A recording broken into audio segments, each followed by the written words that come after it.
Hey, this is Matt once again. Welcome back to another review of another 80s horror film. And I figured the best way to end the year 1981 for horror is to re-review The Evil Dead. Now, some places say it came out in 1983. Some places say 81. So I never know how the hell to put this year-wise. So I just said 81 because it seems like most places say that, even though a lot of people are like, well, technically 83. I said fuck it. I just put it 81 just because a lot of people on YouTube and they say 81 as well.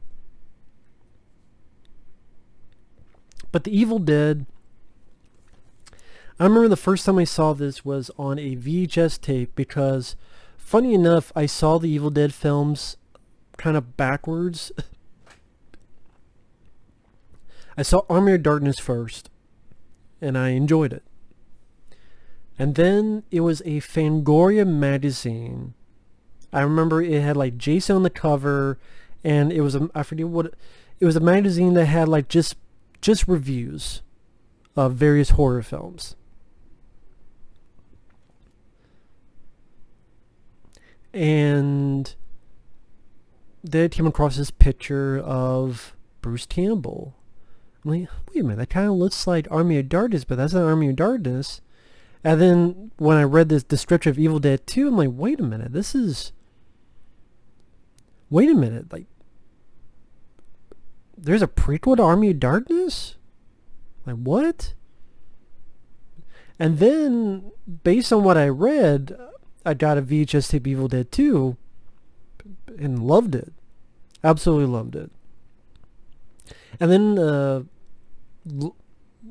sometime after that, someone else I knew who had like a vast amount of VHS tapes that they taped from TV, cable, whatever. I was at their place one night, and they have The Evil Dead, so I slipped it in and really enjoyed it. And I do enjoy the Evil Dead trilogy, to the point that I did a fan cut where I tried to join all three of them together. I did little things here and there. Granted, it's not a good job of editing, but it was for fun, and if I watch the Evil Dead trilogy, that's how I view it. But the original Evil Dead, Sam Raimi, Bruce Campbell, Robert Tappert, however the hell you say his name. This is a flick that shows what you can do with a low budget. The creativity, the ingenuity, the gusto, that you can have a micro budget, but that doesn't mean you have to be by the numbers.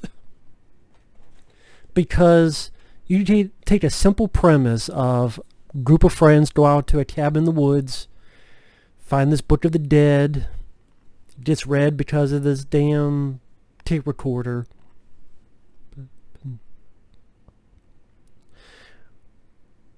Which people say is Ash's fault, but really they do stop the tape, and it's the other guy, Scott, who keeps playing the tape. So really he's the one who kept playing, so really it's his fault. But I think he's the one that decided to take them up to the mountains in the first place, to the cabin in the first place, I believe. And then demons start possessing people, and the ultimate experience of grueling terror happens.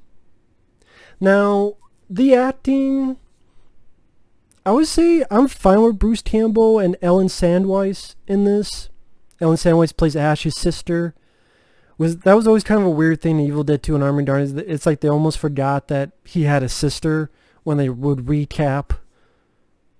Actually, they would forget like most of the characters when they did the recaps at the beginning of Evil Dead 2, at the beginning of Army of Darkness, which is one of the reasons why I wanted to just do a fan cut. And I did.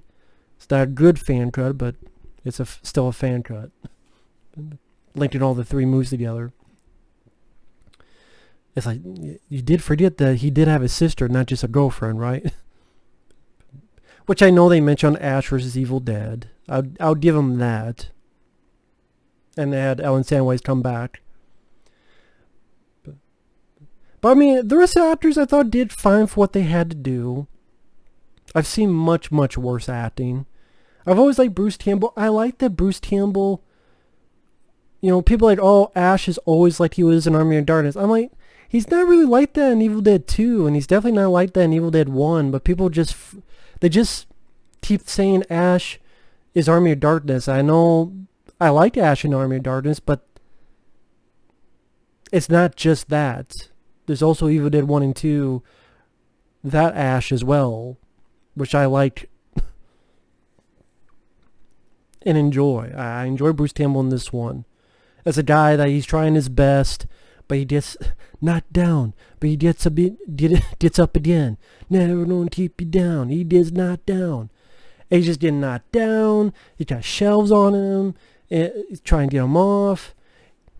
He can't even hit the woman with the axe since the other guy has to do it. And then when he's by himself, then he has to sort of put up or shut up. And lo and behold, you have a horror film where a guy is the lead, which is not as common as people think. But because usually it would just be, again, that's not the common thing. And like I said, the ingenuity of making the camera move so it's the POV of this evil force in the woods and moving along the woods, and the camera angles. Like the high angle when the car is first entering the vicinity of the cabin. Or when they first enter the cabin, all the fog in it. And especially in the last 20 minutes, I think is virtuoso filmmaking. I really do. When Ash is by himself and you have crazy events like the sticking his hand in the mirror, but it's water. And when Ash turns and it focuses on his eyes and the camera goes to these... And actually that scene, when I finally saw this film, I'm like, that's where they got this scene from Nightmare on Elm Street. Because Nancy and Johnny Depp, they're watching that in Nightmare on Elm Street. I was like, what the hell is that movie? I'm like, that's what it is. Of course, that was done because this film has a ripped up poster of the Hills of Eyes in the basement. And then they did that because in Hills of Eyes, there was like a ripped up poster, I think Jaws in there. So I thought that was a cool little reference. But like they have a camera where Bruce Campbell's feet is. And when he turns his feet, it's like a transition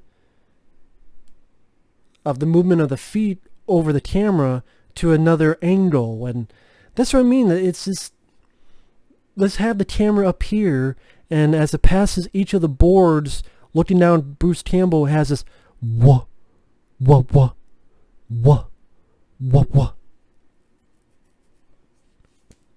That's what I loved about this flick. It's so...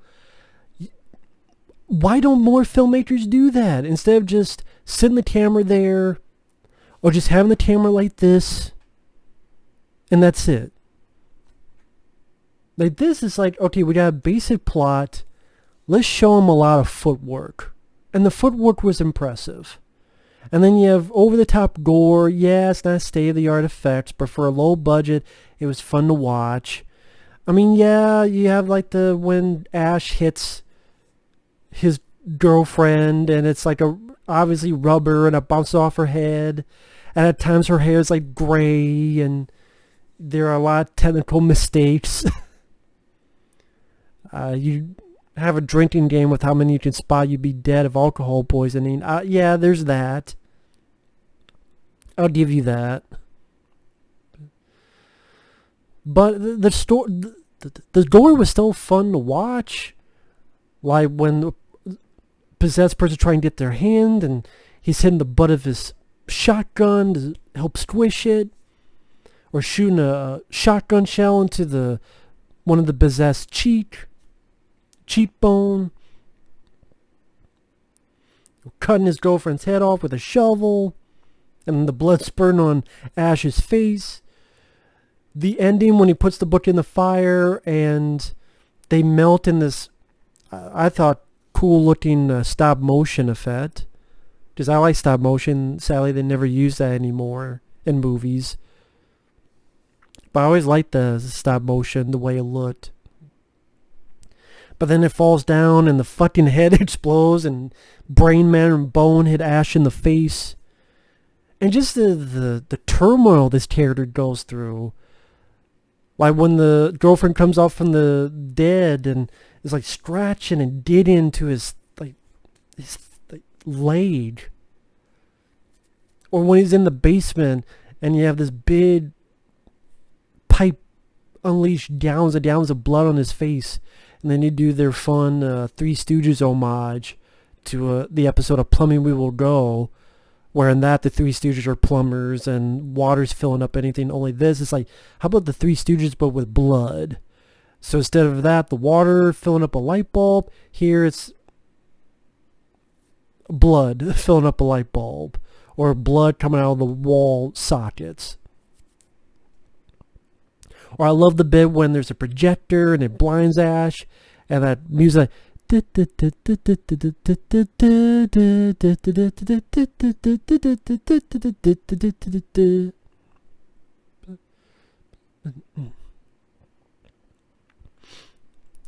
then, it starts seeping down with blood.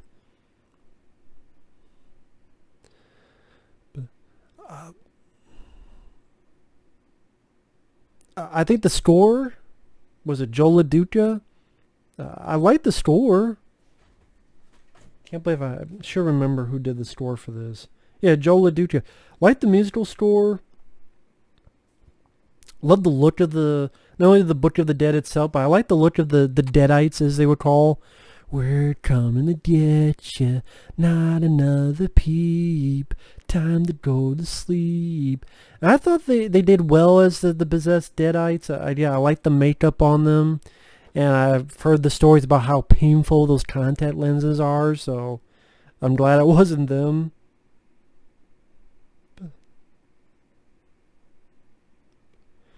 And another side note, that's one of those things, I keep showing this because this is one of those franchises that got so many releases on home video. So many on VHS, DVD, Blu-ray, so many different versions. Like Anchor Bay really milked as much as possible from it. But that's what, I mean, I guess my only nitpick is the way it ends, where the force is coming at Ash, and before there were sequels, you assume Ash died. But then if you watch like 10 minutes into Evil Dead 2, the same shot happens, you go, oh, that's what happened next, even though the beginning doesn't make sense because they didn't have the rights. And then Greg Nicotero's like, well, we tried to reshoot with the other actors, but then for some reason they didn't finish that. Which I think they should have, would have made it be a lot less confusing.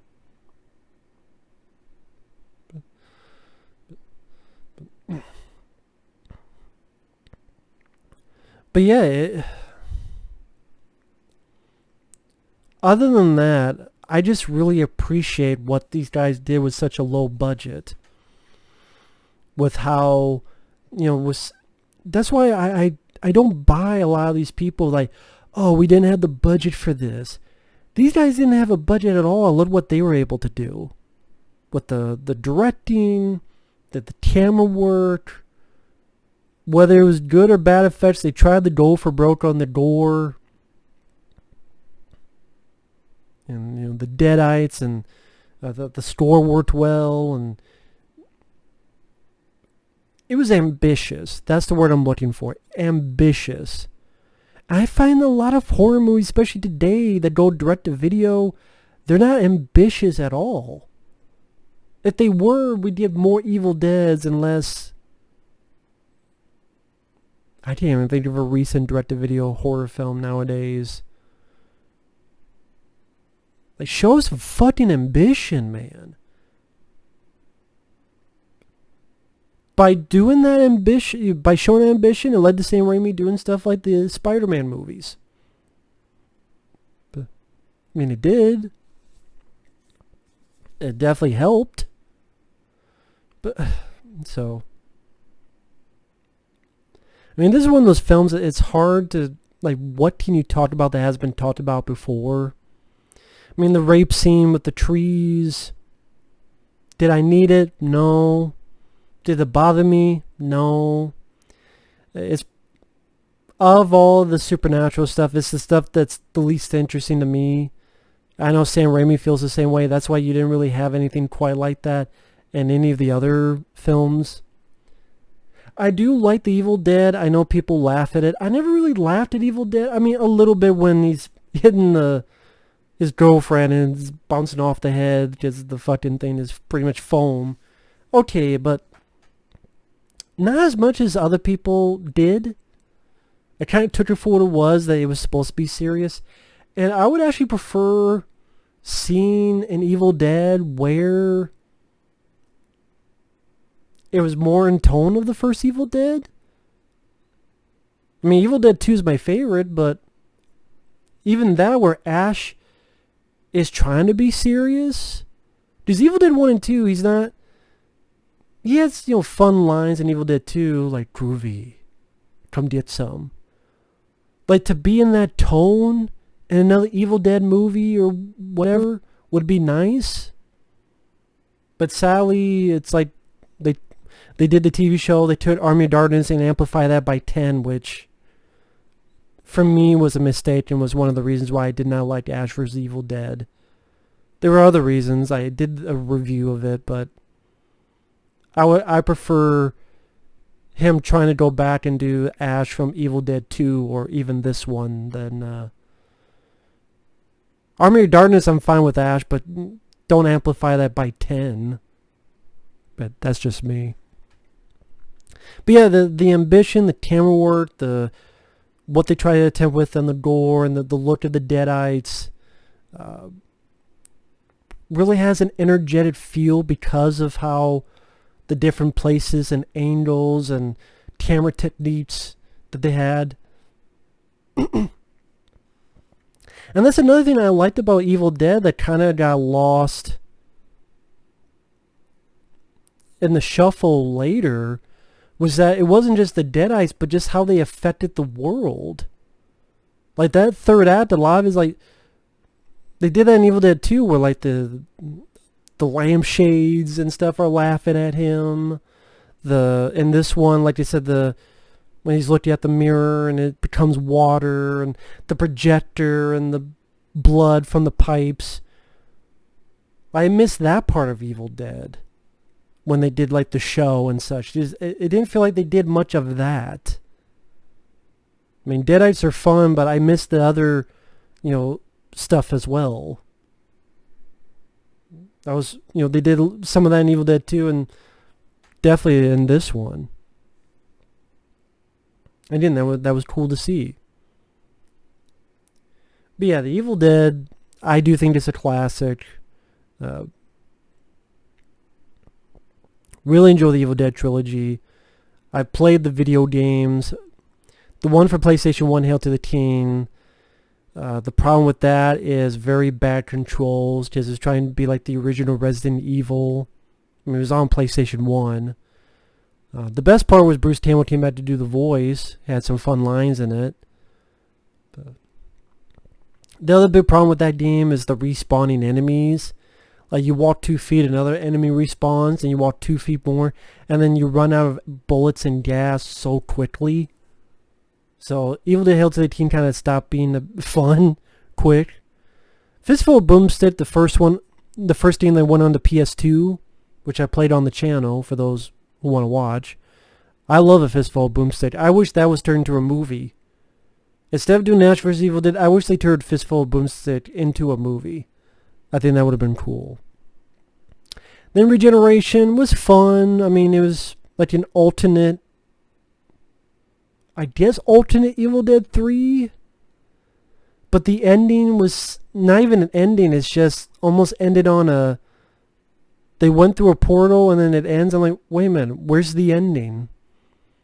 When you're playing for, 5 to 10 hours of a game, you want an ending, but there's really no ending in Regeneration. That was kind of one of my big problems with that game. Is like, where the fuck is the ending?